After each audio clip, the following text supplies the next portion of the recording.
Aujourd'hui, je ne sais plus pourquoi on devrait continuer à assommer le Bénin donc de tout ce qui se passe, à battre sa coupe sur la poitrine donc des Béninois, alors que tout montre et tout justifie qu'aujourd'hui, les attaques au Niger, le Bénin est loin donc de répondre de quoi que ce soit par rapport à cela. Parce que quand on parle de Tillabéri n'est pas une frontière, une zone proche du Bénin. Et donc, quand on parle du Niger n'est pas aussi proche donc des frontières du Bénin. Pourquoi aujourd'hui les dirigeants nigériens continuent donc d'associer le Bénin donc à leur malheur?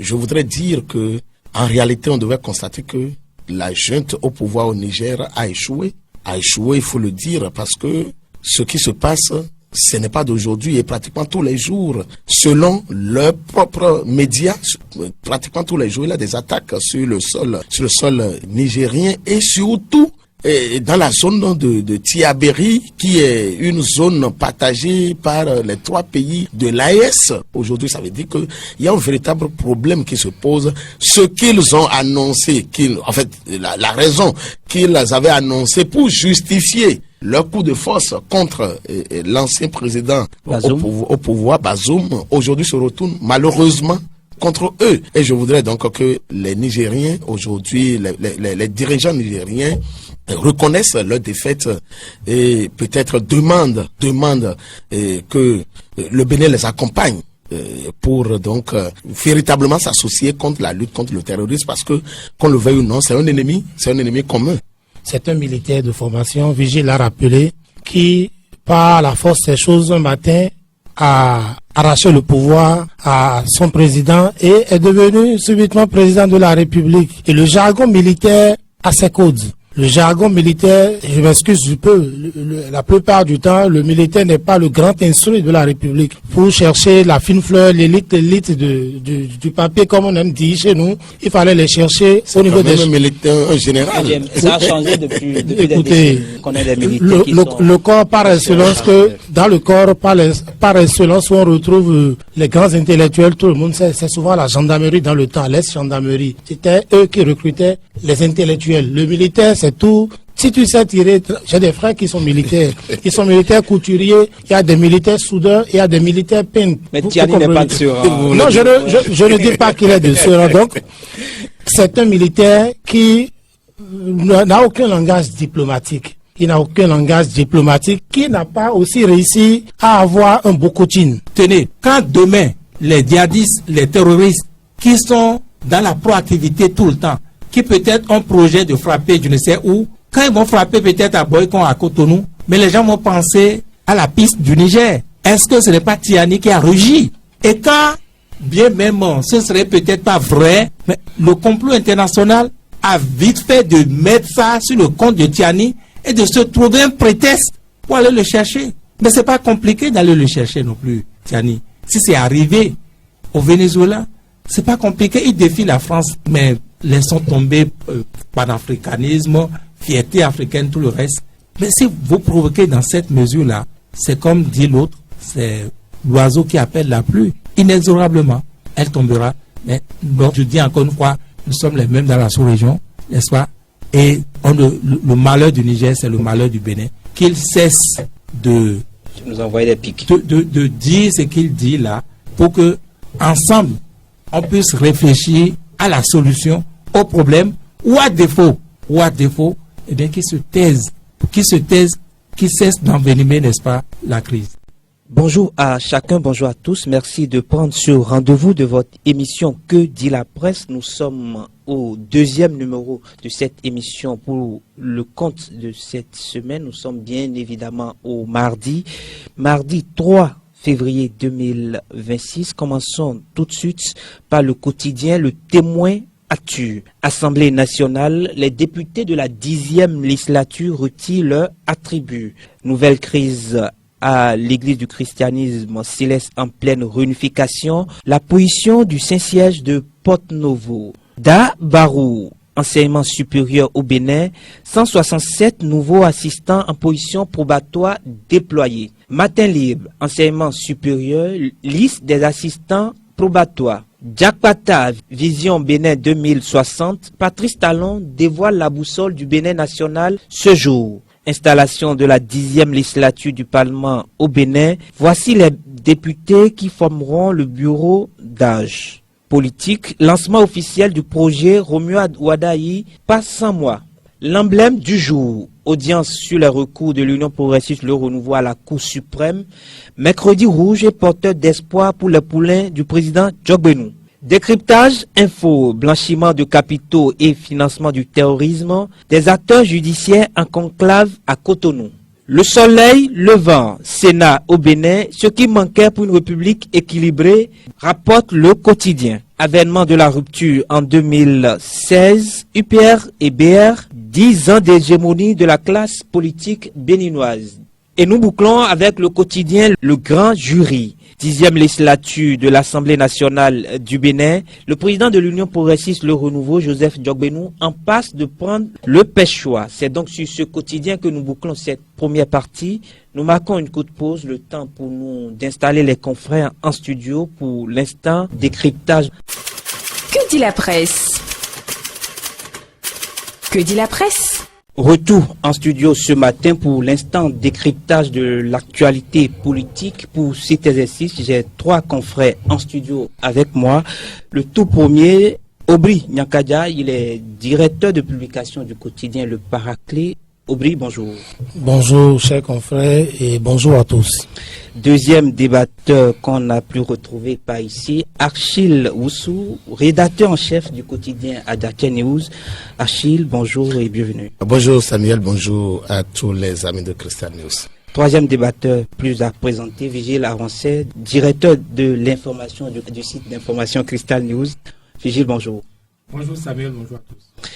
Le Niger, le Bénin, encore une nouvelle tension, est-on tenté de le dire quand on se réfère à la une du quotidien L'Alternative qui s'interroge, Tiani a-t-il perdu le Nord, Vigile Avancé? Tiani a-t-il perdu vraiment le Nord quand on voit ces pics envers le Bénin? Envers le Bénin, pas seulement, envers le Bénin, la France, la Côte d'Ivoire, et c'est récurrent. Pour cela dit, on ne peut pas admettre non plus qu'un journal demande si Tiani a perdu le Nord. On va revenir sur ces genres de réponses parce qu'il n'y a pas que le quotidien L'Alternative, n'est-ce pas? Oui, il y a un problème de mon point de vue par rapport à la communication de Tiani.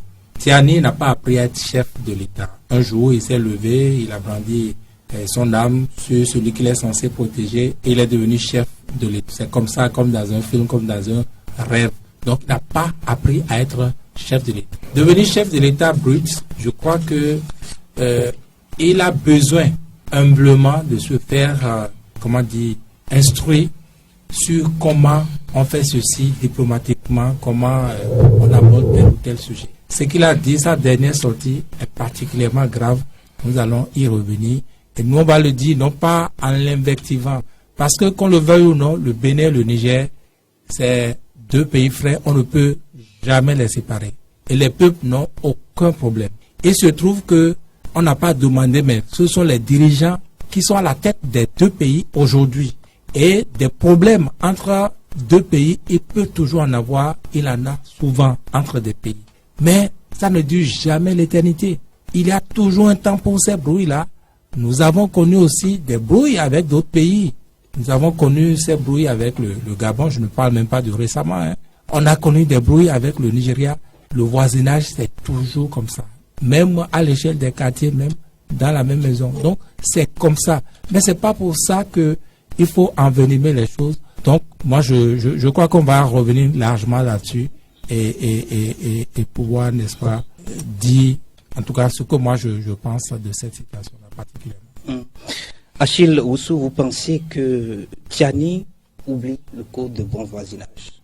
Code de bon voisinage, je ne sais pas si je peux répondre tout de suite à votre question par l'affirmatif, mais je voudrais simplement faire constater que malheureusement ce que nous voyons venir donc du Niger devrait interpeller la communauté internationale parce que quand par exemple, on accuse le Bénin d'une attaque qui s'est passée à l'aéroport de Niamey. Je ne sais pas comment les gens ont pu quitter le Bénin, dont le Niger n'a plus de frontières ouvertes avec ce pays. Je ne sais pas comment on peut expliquer que les gens ont quitté le Bénin pour donc aller agir à Niamey quand le général Tiani, chef de la junte au pouvoir au Niger, dit qu'il a des preuves contre, donc, en fait, les preuves de ces accusations. Je voudrais plutôt que on lui demande expressément donc de présenter ses preuves afin on n'en rajoute pas à cette crise diplomatique qui déchire déjà les deux pays, parce que qu'on le veuille ou non, ceux qui en souffrent ce sont les populations des deux côtés donc de nos pays. Et moi je ne sais pas ce que les militaires au pouvoir au Niger ont contre le régime du président Patrice Talon, parce que on pouvait, malgré tout ce qu'on peut, on peut reprocher au Bénin dans ses premières déclarations à la prise de pouvoir donc des militaires au Niger, on sait que c'était le président qui avait porté la voix de la CEDEAO, donc pour dire que il n'était pas d'accord avec ce qui s'était passé, et que force restera à la loi, et qu'on va rétablir l'ordre constitutionnel par tous les moyens, de toutes les manières. Et donc, mais le Bénin est revenu encore pour faire son mea culpa par rapport à cette situation. Et nous avons même vu ce représentant béninois au Niger qui a failli perdre son poste pour avoir dit pardon publiquement donc aux Nigériens. Donc aujourd'hui, je ne sais plus pourquoi on devrait continuer à assommer le Bénin donc de tout ce qui se passe, à battre sa coupe sur la poitrine donc des Béninois, alors que tout montre et tout justifie qu'aujourd'hui, les attaques au Niger, le Bénin est loin donc de répondre de quoi que ce soit par rapport à cela. Parce que quand on parle de Tiabéri n'est pas une frontière, une zone proche du Bénin. Et donc, quand on parle du Niger n'est pas aussi proche donc des frontières du Bénin. Pourquoi aujourd'hui les dirigeants nigériens continuent donc d'associer le Bénin donc à leur malheur? Je voudrais dire que en réalité, on devait constater que la junte au pouvoir au Niger a échoué, il faut le dire, parce que ce qui se passe, ce n'est pas d'aujourd'hui, et pratiquement tous les jours, selon leurs propres médias, pratiquement tous les jours, il y a des attaques sur le sol nigérien, et surtout dans la zone de Tiabéri, qui est une zone partagée par les trois pays de l'AES. Aujourd'hui, ça veut dire qu'il y a un véritable problème qui se pose. Ce qu'ils ont annoncé, la raison qu'ils avaient annoncé pour justifier leur coup de force contre l'ancien président au pouvoir, Bazoum, aujourd'hui se retourne malheureusement contre eux. Et je voudrais donc que les Nigériens, aujourd'hui, les dirigeants nigériens, reconnaissent leur défaite et peut-être demandent que le Bénin les accompagne pour donc véritablement s'associer contre la lutte contre le terrorisme, parce que qu'on le veuille ou non, c'est un ennemi commun à tout le monde. Donc moi, je voudrais vraiment que les Nigériens requalifient leurs positions et leurs accusations, et que vraiment nous trouvions ensemble des solutions à ce mal-là. Aubry Nyankadja, pourquoi Tiani monte le mercure? Il faut déjà aller à la fonction du président Tiani, le président du Niger, pour comprendre cet essai de langage. C'est un militaire de formation, Vigile l'a rappelé, qui, par la force des choses, un matin, a arraché le pouvoir à son président et est devenu subitement président de la République. Et le jargon militaire a ses codes. Le jargon militaire, je m'excuse du peu, la plupart du temps, le militaire n'est pas le grand instrument de la République. Pour chercher la fine fleur, l'élite du papier, comme on aime dire chez nous, il fallait les chercher au niveau des... militaire en général. Ça a changé depuis écoutez, qu'on est des militaires le corps par excellence, que dans le corps par excellence où on retrouve les grands intellectuels, tout le monde sait, c'est souvent la gendarmerie dans le temps, l'ex-gendarmerie. C'était eux qui recrutaient les intellectuels. Le militaire, c'est tout. Si tu sais tirer, j'ai des frères qui sont militaires.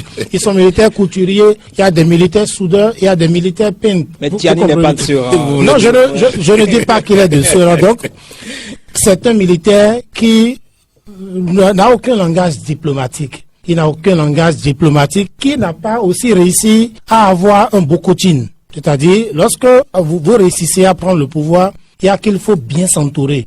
J'en veux très peu à Tiani, mais j'en veux plutôt à son alentour et tous ceux aujourd'hui qui ont joué au grand panafricanisme, aux grands journalistes et aux premières heures sont allés aux côtés de l'AES, mais qui visiblement montraient leur tard. Puisque je conçois mal, je ne veux pas citer de nom, mais j'ai vu des journalistes, une journaliste émérite qui travaille aux côtés du président Tiani, qui devrait pouvoir le cadrer sur toutes ces sorties et lui dire, ça là diplomatiquement, ça ne se dit pas. Je ne vois pas la force de Tiani face à une entente du Bénin, de la Côte d'Ivoire et du président d'une république française située à plusieurs kilomètres de la République du Niger. Je pense que aussi que la manière dont vous venez au pouvoir, vous dites c'est comme ça, vous allez partir et on trouve l'ennemi partout autour de soi. La République du Niger, c'est à du pétrole, mais le Niger même consomme combien de litres de pétrole? Il lui faut forcément des partenaires. Les gros bénéficiaires, on sait, c'est avec la fermeture de la frontière avec le Bénin, il y a beaucoup, les riches ont réussi à contourner cette frontière et à passer désormais par le Togo. Donc le Togo est devenu le gros bénéficiaire de cette affaire. Ceux qui n'ont pas grand moyen sont tombés totalement dans la pauvreté, des familles totalement disloquées du fait de la fermeture de cette frontière.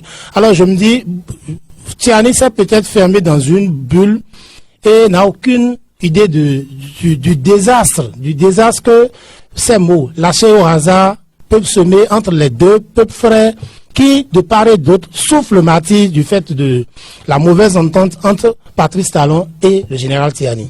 Vigile avancé, similitude pour similitude, beaucoup pensent que le coup d'État au Bénin, et on a référé un putschiste dans un pays de la sous-région sans bien citer le Niger, mais par ailleurs, le Niger abrite des Béninois sur qui plane un mandat d'arrêt. Beaucoup pensent que Tiani sort pour dire, vous avez accusé mes amis de coup d'État, je vous accuse. Non, ça n'a rien à voir. Vous parlez de Kémy Séba, sans doute, et vous parlez aussi de cet article de Jeune Afrique qui situait donc Pascal Tigri au Niger et à quelques encablures de la présidence de la République du Niger. Vous savez, moi j'ai, disons, gobé la communication gouvernementale du Bénin. J'ai gobé Patrice Talon par rapport à cet aspect-là.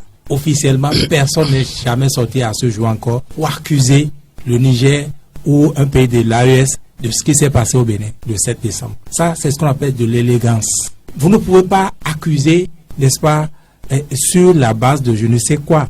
Parce que ce coup-là, ça s'est passé. Et puis le président nigérien, il sort, il va à l'aéroport constater les dégâts et il se met à parler aussitôt, sans aucune enquête, sans aucun élément. Je crois qu'il a un problème. Il a un problème. Et voyez-vous, encore une fois, je me rappelle au début de cette affaire où il avait des sorties intempestives aussi du côté du Bénin, où nous avions dit, ça ne sert à rien. Ça ne sert à rien de continuer à répondre, de continuer à alimenter le feu. Vous allez vous rappeler que au début, c'est le Bénin qui faisait plus de sorties que le Niger. C'est le Bénin qui faisait plus de sorties que le Niger.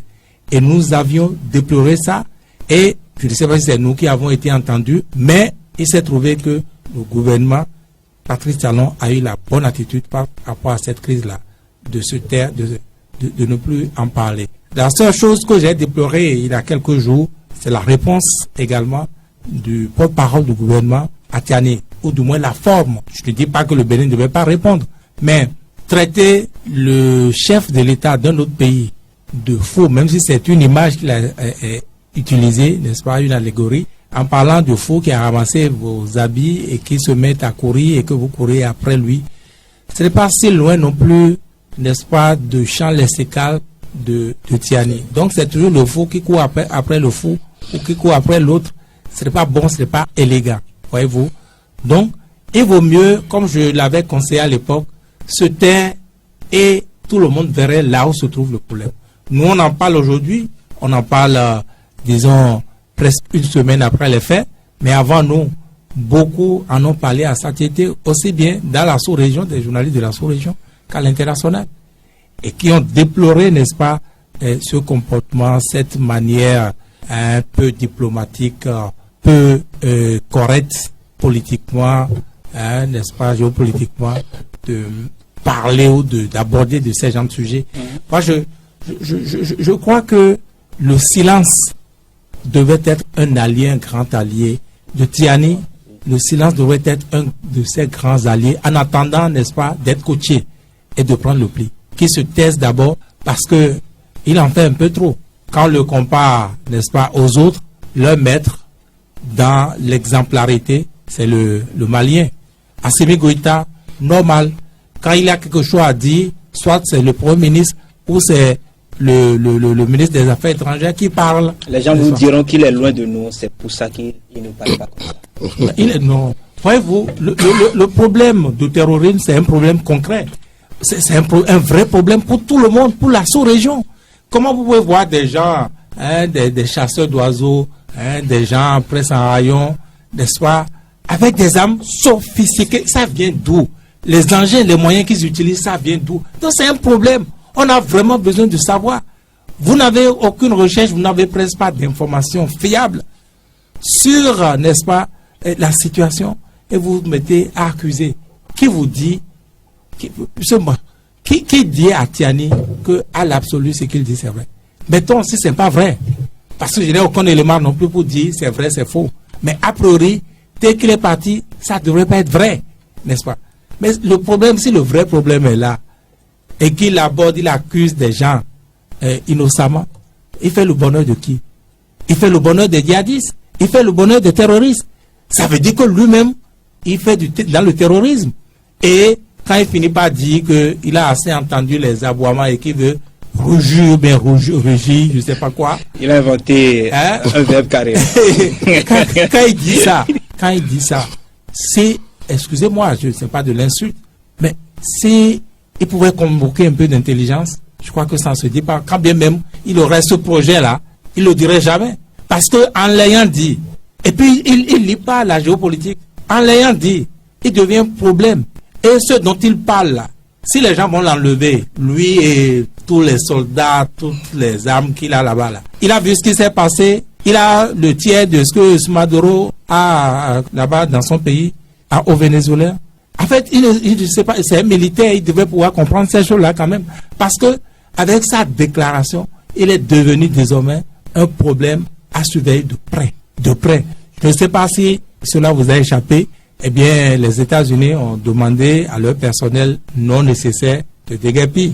Vous savez, quand ça arrive, c'est un signal. Et vous savez qu'il y a quelques semaines, on déplorait des tirs dans le nord du Nigeria, toujours contre des terroristes. Donc, Tiani, finalement, ça va se retourner contre lui. C'est un peu quelqu'un qui crie, n'est-ce pas? Ah, je ne veux pas mourir, je ne veux pas mourir. Mais en réalité, il rappelle à la mort qu'il est là. Moi, finalement, c'est ce que je comprends. Et inexorablement, s'il continue sur cet allure-là, le Bénin n'en serait pour rien, la Côte d'Ivoire n'en serait pour rien. Mais ça va lui arriver. Tenez, quand demain, les djihadistes, les terroristes, qui sont dans la proactivité tout le temps, qui peut-être ont projet de frapper, je ne sais où, quand ils vont frapper peut-être à Boycon, à Cotonou, mais les gens vont penser à la piste du Niger. Est-ce que ce n'est pas Tiani qui a rugi? Et quand, bien même, ce serait peut-être pas vrai, mais le complot international a vite fait de mettre ça sur le compte de Tiani et de se trouver un prétexte pour aller le chercher. Mais c'est pas compliqué d'aller le chercher non plus, Tiani. Si c'est arrivé au Venezuela, c'est pas compliqué. Il défie la France, mais laissons tomber panafricanisme, fierté africaine, tout le reste. Mais si vous provoquez dans cette mesure-là, c'est comme dit l'autre, c'est l'oiseau qui appelle la pluie. Inexorablement, elle tombera. Mais donc, je dis encore une fois, nous sommes les mêmes dans la sous-région, n'est-ce pas?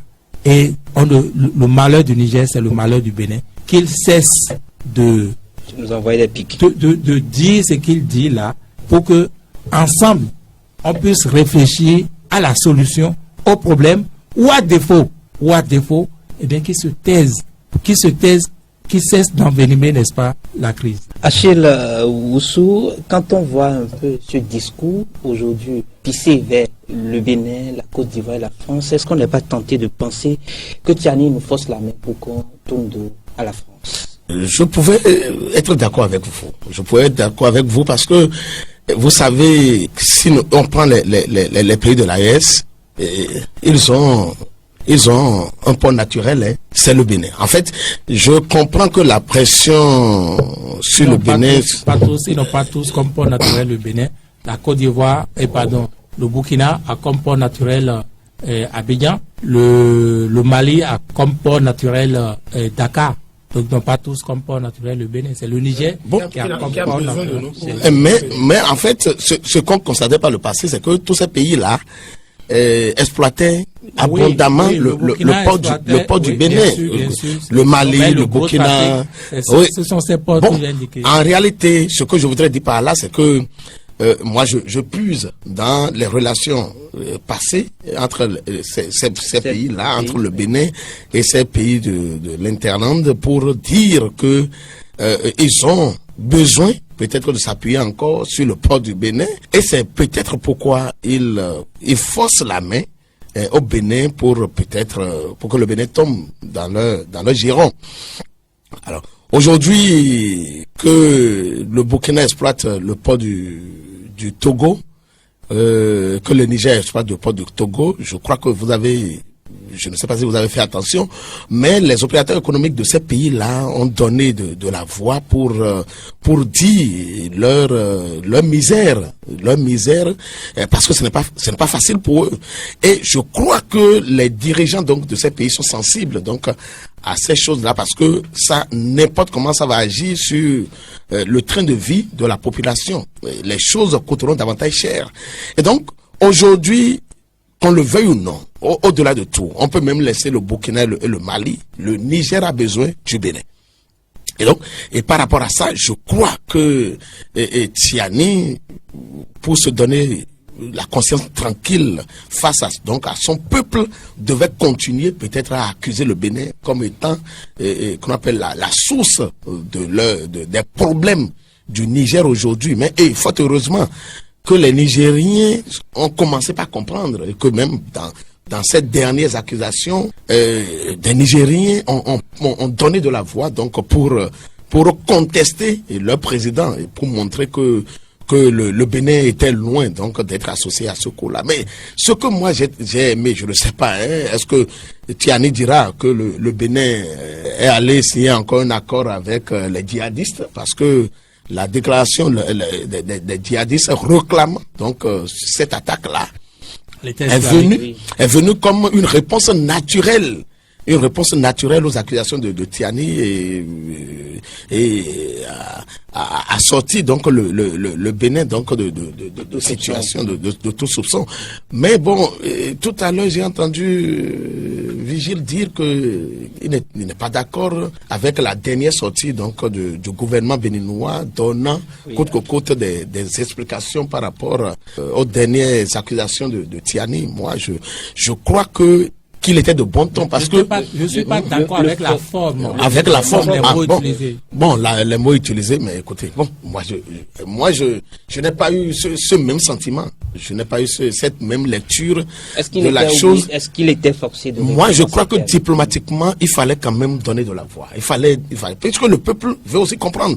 Et je crois que ce sont les journalistes comme nous qui sont allés tirer la langue au porte-parole du gouvernement sur la question. Et donc, je crois que ceux qui doivent donner l'information au peuple, c'est les hommes des médias. Et c'est eux qui ont posé la question au gouvernement.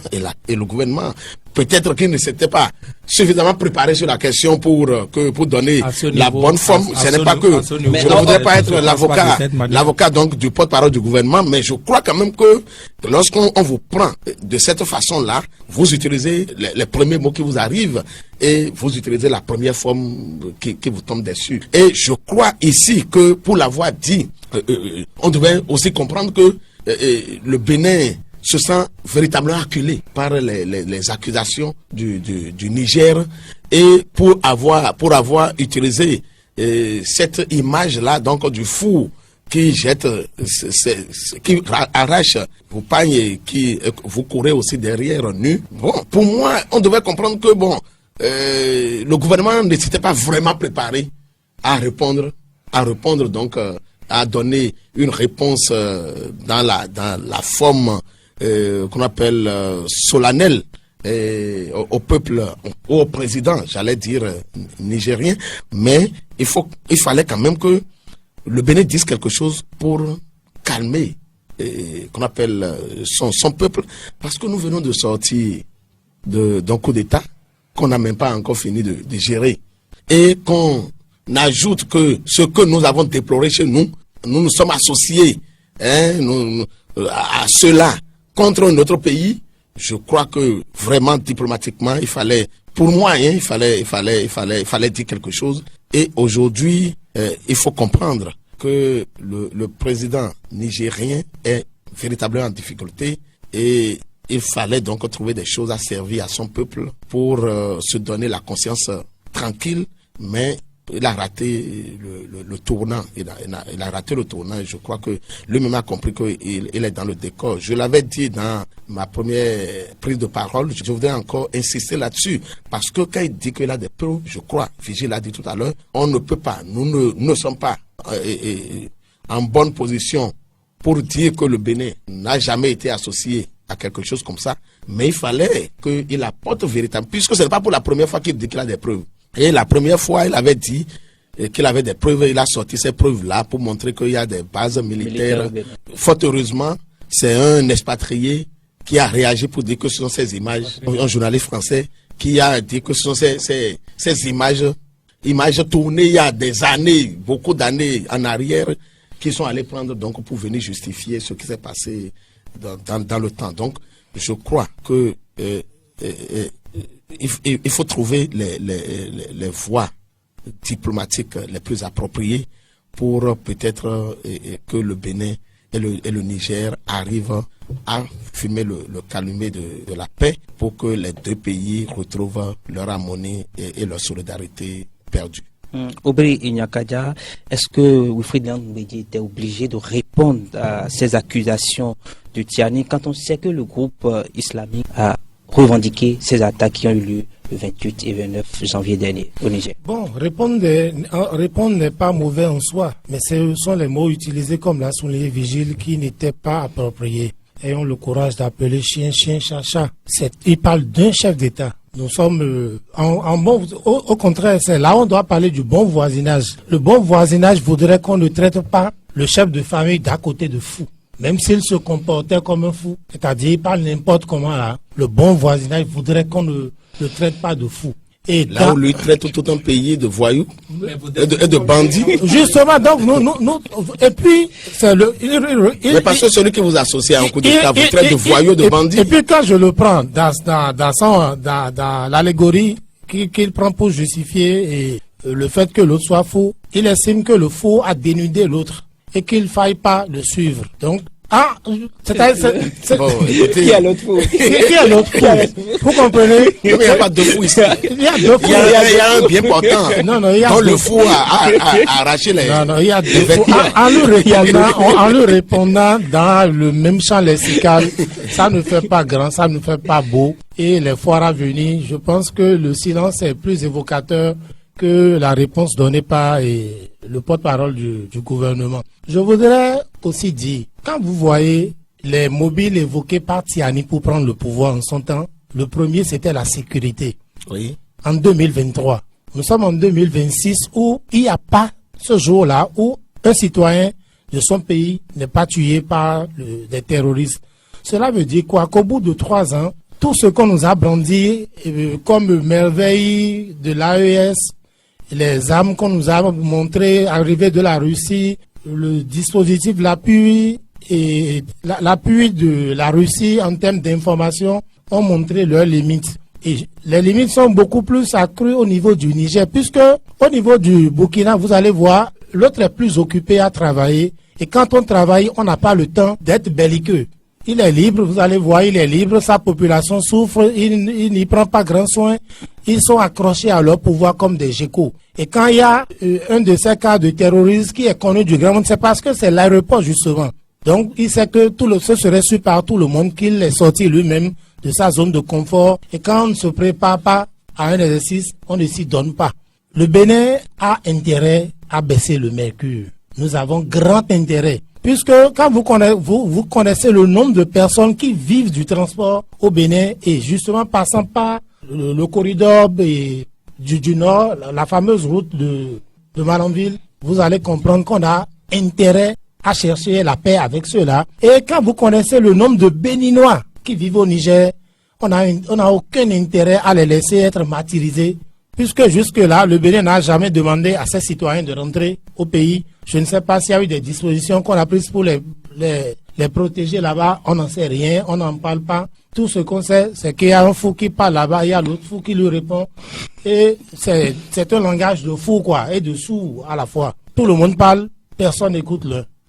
Vigile Avancé, quand on voit le relais qu'a fait les professionnels des médias de cette réponse du gouvernement à Tiani, on se dit que nous-mêmes, nous provoquons beaucoup Tiani, non? Tiani n'a pas eu besoin qu'on le provoque pour dire ce qu'il a dit, voyez-vous. C'est juste que notre but, c'est, n'est-ce pas, toujours dans le sens de la paix. On ne va pas inutilement provoquer les gens, que ce soit du Niger, que ce soit du Bénin, et après commencer par crier à c'est tel qui est méchant, c'est tel qui est ceci ou cela. Que nous disons, cela vaut pour les journalistes béninois, cela vaut pour les autorités béninoises que les homologues du Niger. On a besoin, et Tiani, je crois, c'est pas un défaut, peut-être pas savoir. Il a besoin qu'on attire son attention sur certains nombres. Même les preuves qu'il évoque ou les preuves que les officiels nigériens ont évoquées en parlant donc de la France, qui en serait pour quelque chose parce qu'on a retrouvé un ressortissant français dans ça. Cela ne suffit pas. Quand bien même eux-mêmes se pressent de dire, même quand on va dire ça, ils vont dire que ça ne suffit pas. Mais c'est réellement que ça ne suffit pas. Parce que vous devrez savoir, tout le monde sait que, n'est-ce pas, des Français se font enrôler dans ces genres de mouvements-là et c'est, disons, des projets personnels. C'est comme ça que des Béninois auraient pu être enrôlés, je n'en sais rien. Et je crois que heureusement de ce côté, il en a moins. On me dira qu'est-ce que j'en sais. Mais aucun Béninois, à ma connaissance, ne dirige encore, je ne sais pas comment ils appellent ça, brigade ou bien ne dirige aucun mouvement terroriste. Mais on en connaît de nationalité malienne, on en connaît de nationalité burkinabé, de nigérienne. Mais aucun Béninois, non. Et quand bien même un Béninois serait derrière, on ne peut pas dire que c'est le gouvernement qui l'a mandaté. Personne n'a jamais dit que les Maliens qui sont derrière, qui sont les chefs de groupes terroristes, que c'est le gouvernement malien ou c'est des officiels maliens qui sont en connexion avec eux, qui les ont mandatés. Aucun officiel sérieux ne dirait des choses comme ça. Donc ça également, c'est à éviter complètement. Et je dis, je répète, le principal allié, président Tiani, peut être aussi. Parce que quand vous n'observez pas le silence dans de pareilles circonstances, vous êtes ridicule. Or, un président comme il est, qu'il soit venu par un putsch ou pas, il est le président, il est la première autorité. Et un général de surcroît. Et un général de surcroît. Quand il le dit, il parle avec toutes ses faiblesses, tout le monde en a, nous en avons tous. Mais il parle avec toutes ses faiblesses. Et cela est pris comme l'image du pays. Or, tous les Nigériens ne sont pas d'accord. Vous voyez ce qui se passe au Burkina. Pour peu que vous dites que vous n'êtes pas d'accord, on vient défoncer votre porte. On vient vous chercher, on vous fait disparaître. Quand vos parents sont chanceux, ils apprennent que vous êtes au front. Mais quand il n'est pas chanceux, quand vous n'êtes pas chanceux, les parents ne sont pas chanceux, votre famille n'est pas chanceuse, c'est qu'on vous fait disparaître sans nouvelles.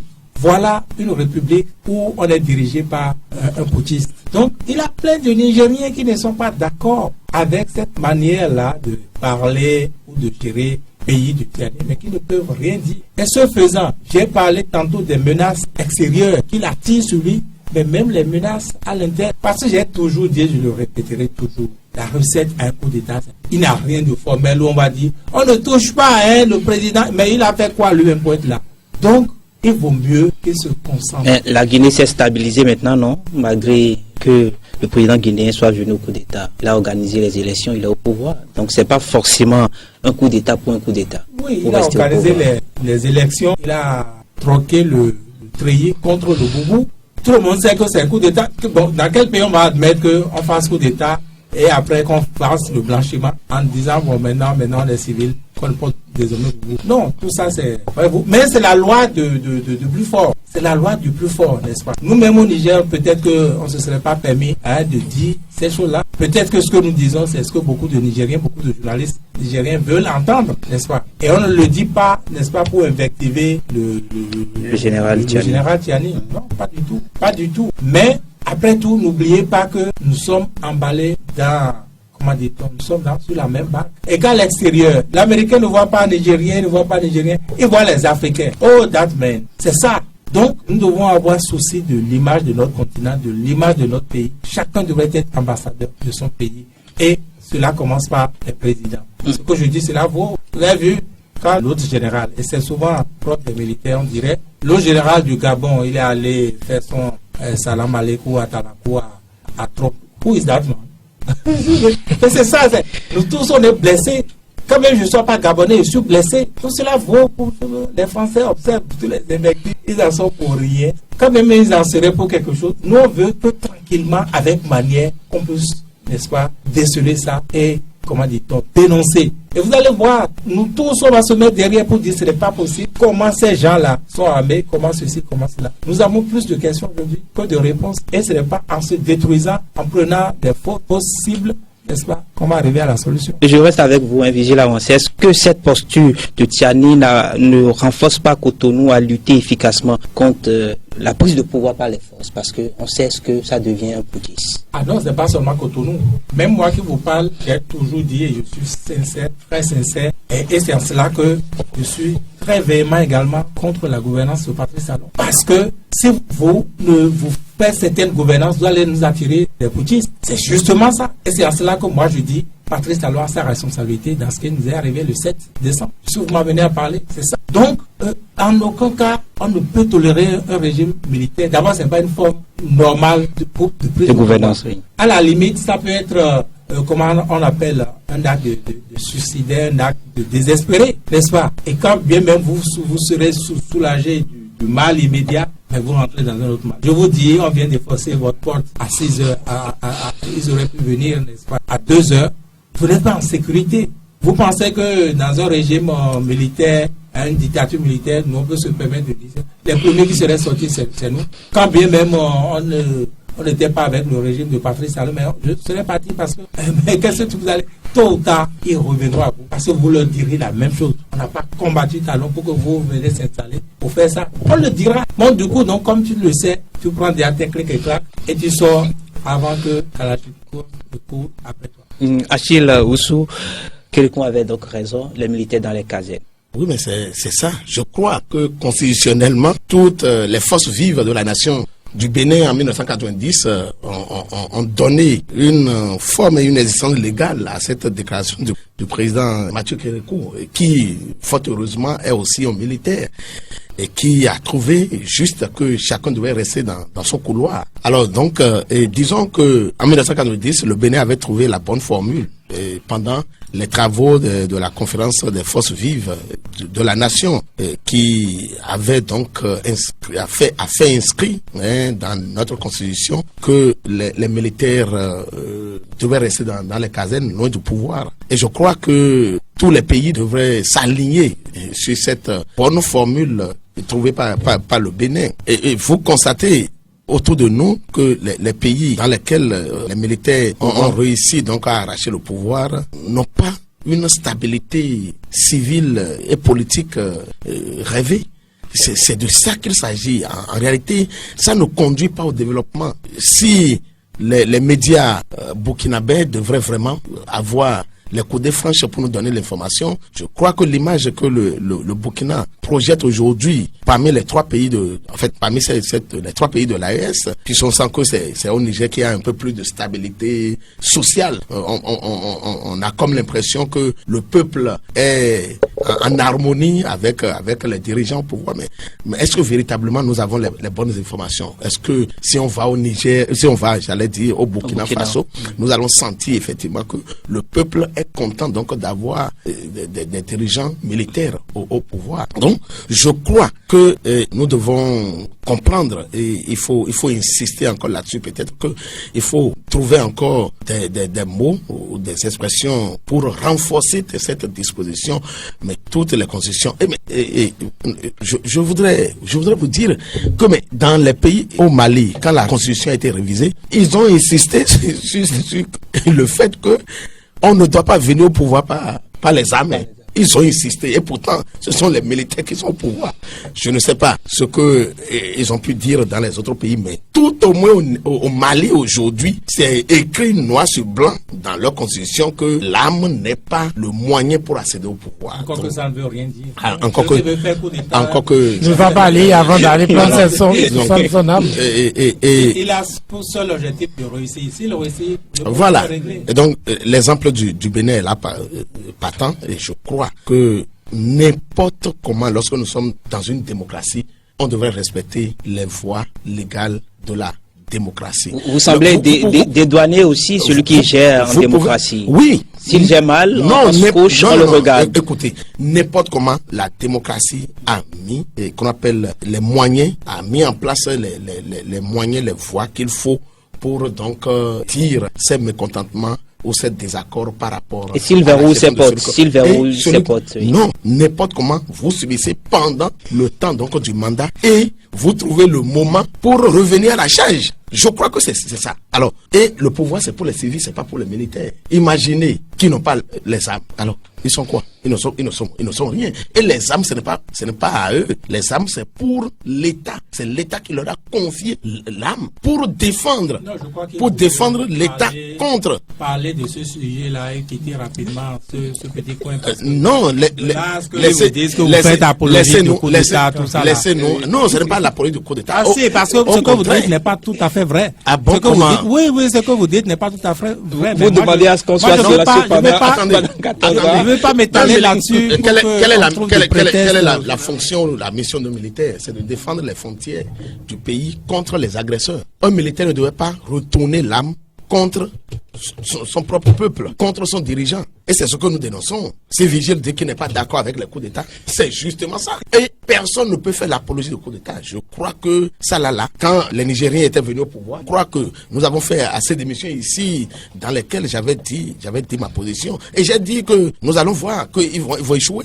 Et là, nous sommes là aujourd'hui, nous faisons le bilan après 3 ans ou après 4 ans. Donc, moi, je pense qu'il faut que les militaires comprennent qu'ils ne sont pas faits pour diriger, ils sont faits pour défendre. Et par rapport à cela, je crois que chacun devait rester dans son couloir et trouver les bonnes formules, les bonnes manières, les bons moments pour poser les problèmes, pour dire les difficultés, pour dire les insatisfactions et donc pour trouver aussi le cadre légal et solennel pour régler ces problèmes-là. Et dans une démocratie, aucun dirigeant n'est appelé à s'éterniser au pouvoir. Qu'on le veuille ou non, les constitutions donc, de nos pays ont déjà mis les balises. Soit vous faites 2 mandats, et je crois que autour de nous, comme le Bénin, aucun pays on ne dépasse 2 mandats au pouvoir. Donc soit vous faites un mandat et le peuple vous change, soit vous avez la chance de faire 2 mandats et vous descendez. Quelle que soit votre force, vos réussites ou vos échecs, vous êtes appelés à partir. Et je crois que force doit rester à la Aubry Nyakadja, pensez sa gouvernance pour qu'elle ne vienne pas un coup de force avec cet État. Vous savez, j'ai souvent l'habitude de dire que lorsque les choses se passent dans les règles de l'art, lorsque le dirigeant sait qu'il est un serviteur, lorsque le dirigeant s'arrange pour associer le peuple à sa gestion, c'est-à-dire prendre le peuple comme sa priorité, il est rare qu'il y ait même une tentative de coup d'État sans que la population ne se soulève pour barrer la route aux aventuriers. Et quand un dirigeant aussi s'amuse souvent à sortir l'armée de la caserne, à les faire sortir pour réprimer. J'ai vu le cas Bazoum, où pour un rien, il sort tout le temps l'armée. Les gens ont pris goût à sortir, ils savent qu'ils sont déçus de ce peuple.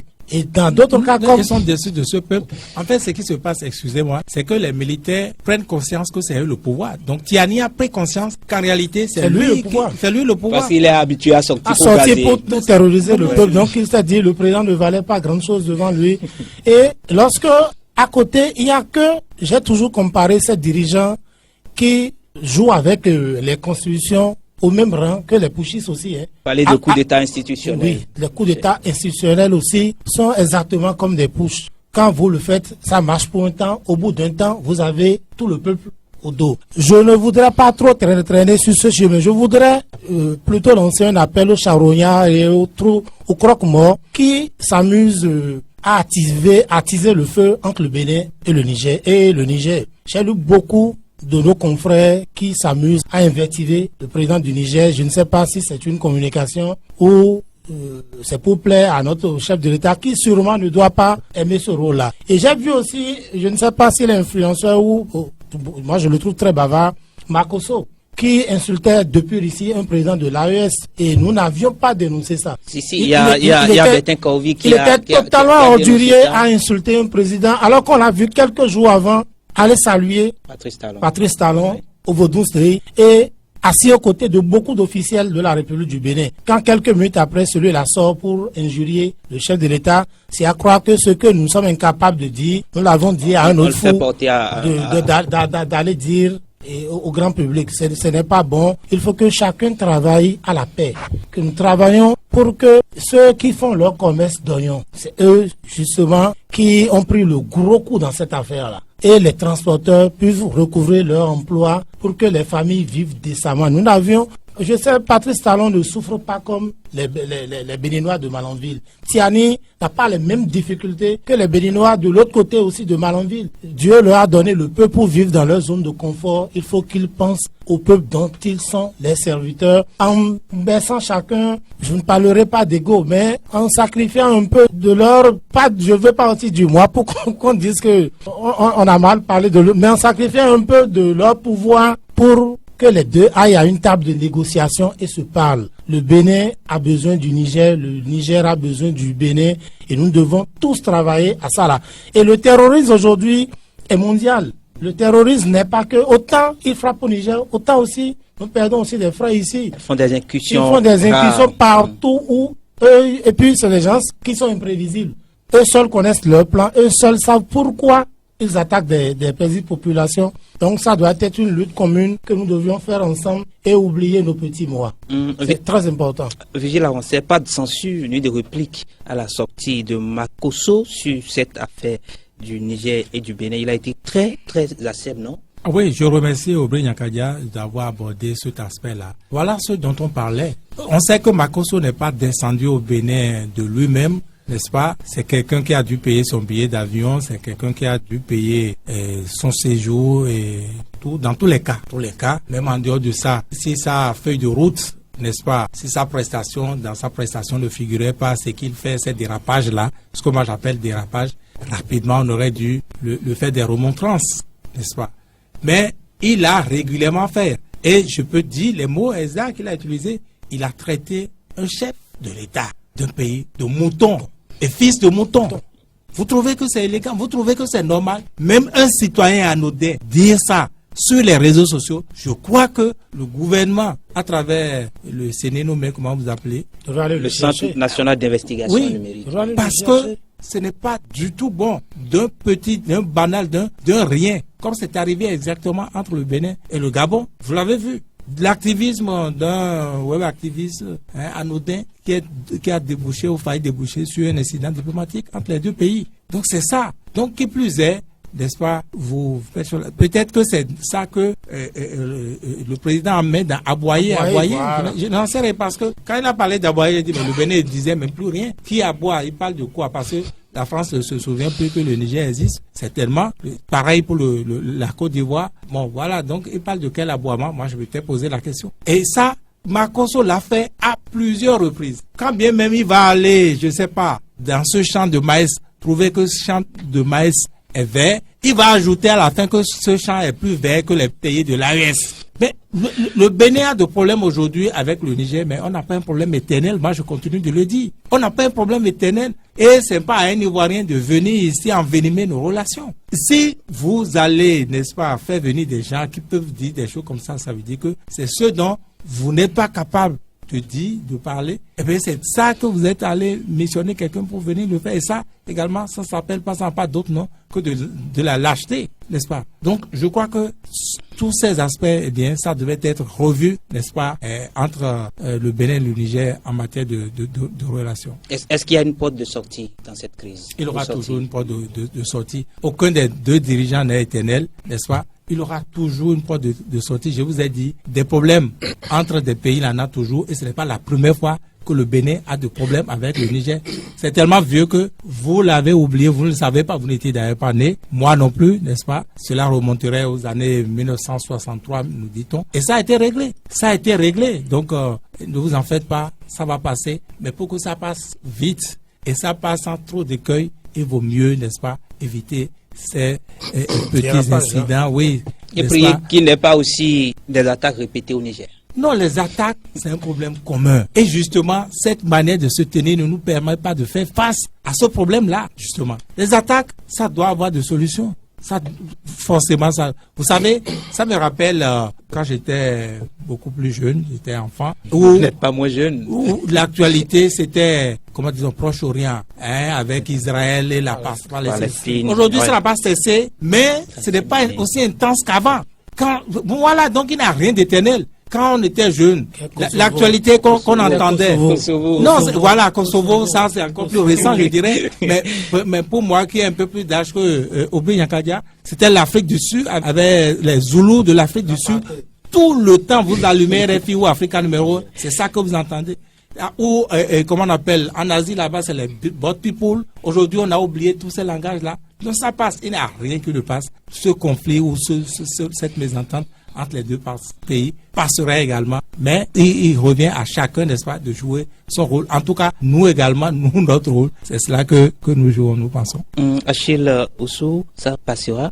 Oui, ça passera, certainement, ça passera. Je crois que nous l'avons rappelé suffisamment dans cette émission que les deux peuples, le peuple du Bénin et le peuple du Niger, sont des peuples frères et que c'est dans la bonne ambiance que nous pouvons vraiment vivre parce que nous avons besoin l'un de l'autre, qu'on le veuille ou non. Aujourd'hui, les installations du Niger passent naturellement par le Bénin en ce qui concerne la vente du pétrole. Donc ça veut dire que, comme je l'avais dit, mon analyse précédente, le port du Bénin continue donc d'être le port naturel du Niger.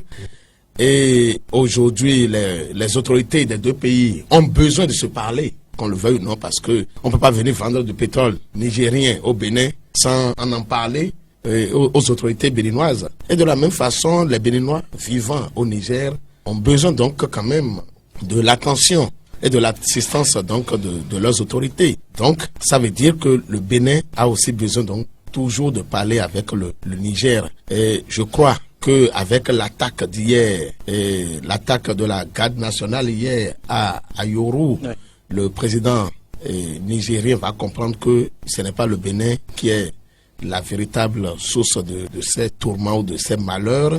Et je crois déjà peut-être qu'il a suffisamment compris parce que les rappels de part et d'autre par rapport à la position géographique du Bénin en lien avec les lieux dans lesquels les attaques ont eu lieu là-bas devrait lui permettre lui aussi de comprendre que c'est de fausses accusations et les deux peuples ont besoin donc véritablement de revenir à une relation diplomatique qui nous arrange. Moi, tout ce que nous avons dit ici aujourd'hui, je crois que de part et d'autre, nous devons cultiver qu'on appelle le patriotisme. Non, je voudrais parler donc de la courtoisie, le langage de la courtoisie. Il faut que nous soyons courtois et l'un envers l'autre parce que quand vous jetez de l'huile sur le feu, je crois que les conséquences ne vous épargnent pas. Et donc, tous ceux qui parlent mal dans cette crise, il va falloir que de part et d'autre, les autorités des deux pays jouent leur partition de façon donc à ne pas envenimer davantage la situation. Obrien Kadia, pour sortir de ce studio, la porte de sortie est proche ou elle est très loin de nous? Non, mais tous les problèmes arrivent avec leurs solutions. Il y a des solutions à court terme, il y a des solutions à long terme. Je pense que la rupture est en train de finir, ou le président Talon est en train de finir tout doucement son mandat. La bourde est partie de lui au sorti la CEDEAO, d'une sortie de la CEDEAO. Donc, il y a particulièrement que Tiani l'a pris comme adversaire. On espère bien que après Patrice Talon, qu'il y aura un autre chef d'État qui saisira ou tendra la main, c'est-à-dire à défaut d'attendre la main tendue de Tiani, tendra la main pour que les peuples frères du Bénin et du Niger puissent s'asseoir, se parler et que les populations puissent vivre. Plus qu'aujourd'hui, nos frères de là-bas sont regardés désormais comme des terroristes, surveillés de très près. Les frères aussi c'est vrai que nous, on n'a pas le temps de regarder un citoyen du Niger. Ils sont très utiles pour nous. On continue de manger chez eux. Ils ont presque la quasi-totalité des cafétérias qui sont nos bons coins de... c'est les Guinéens plutôt. Non, il y a aussi les Nigériens. Oui, c'est les deux. Et à Zongo aujourd'hui, moi j'ai un ami nigérien, c'est lui qui fait du bon tchatchanga. Et pour mes soirées de détente, je ne regarde pas que son peuple a des problèmes avec Cotonou. On s'assoit, on bavarde, on discute et nous espérons vraiment que le prochain gouvernement, puisque la rupture, on tend déjà vers la fin, le prochain gouvernement travaillera à ça, travaillera vraiment pour que nous puissions jouir du Niger. Le Niger a du pétrole, le Niger a de l'uranium, le Niger a tout ce dont nous avions besoin ici et que nous cherchons désespérément auprès du Nigeria. Le Bénin est également un port. Merci à vous, Oubri Nyakadia. Merci à vous, Achille Oussou, Gila Rancet. Merci d'avoir été des nôtres. Que dit la presse? C'est fini pour ce numéro. Jacob Godonou était à la technique. Retrouvez-moi encore demain. Retrouvez-moi encore demain. Retrouvez-moi encore demain. Retrouvez-moi encore demain. Retrouvez-moi encore demain. Retrouvez-moi encore demain. Retrouvez-moi encore